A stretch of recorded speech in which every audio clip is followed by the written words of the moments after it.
Ano, grabe klima. Yun, mababa. Isa. Sobrang baba nito. Kita mo? Ayun o. Ito yung bukol, ito yung isa. Ay, okay. O kahit dito, tingnan mo. Mababa. Sobrang taas. Ano po ibig sabihin ng po? Ito, pumasok. Okay po. Kaya kung mananakit dito nangangalay sa dito. Nakakopos, nangangalay nga po yung ilalim dito. Kala ko nga po yung TI minsan eh. Dati, kasi isip nila, palagi yung tayo kasi mas masakit. Opo, tama po. Ate, kayo plakto. Sige na, mamaya na. Ano ba? Hindi. Hindi, okay lang ba? Okay lang ba? Kayo plakto kayo, kuya? Kayo plakto kayo? Yes po. Sige pa po. Mas dito po. Ano, hindi ka pwede maligo pa ka? Pwede. Ang kailangan mo pa ganyan ah. Ay, parang pag ganyan ako ngayon, Pwede. pwede maligo. Oo. Pwede. Anong benefits niya pag mga ganyan? Wala-wala po, hindi ka makakagat sa loob the bone. Hindi ka mai-stroke. Hindi ka makakagat sa loob the bone, hindi ka mai-stroke at hindi ka mabibidre din. Kung mayroong problema ka dito na yung nangangalay ka dito, sabihin tumas yung pagbipunyo, yan ang cause ng sa loob the bone. Kaya marami na nagbalita mo, nalumpok na lang dahil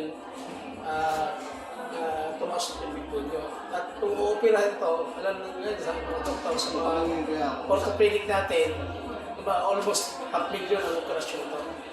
Kaya, ito lang ang propaganda ko sa media para atras pa. Atras kayo. Sige, labas kayo sa bukas. Ilang minutes siya, mga 40 minutes lang po. 30 minutes lang sa'yo. May nakalinyo ka? Wala na, last nito.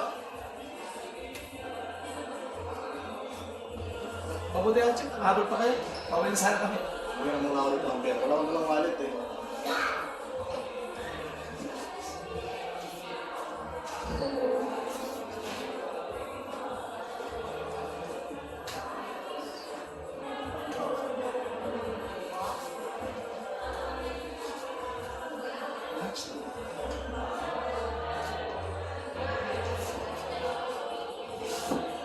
Paano na kayo, Chip?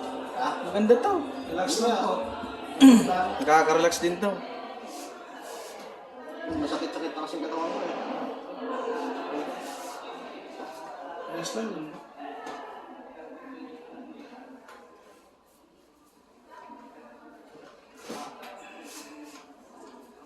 Kapag siya kayo kumala, pero ang fresh milk. Saan? Diyan. Ito, chocolate ko. Sige, harap po, harap.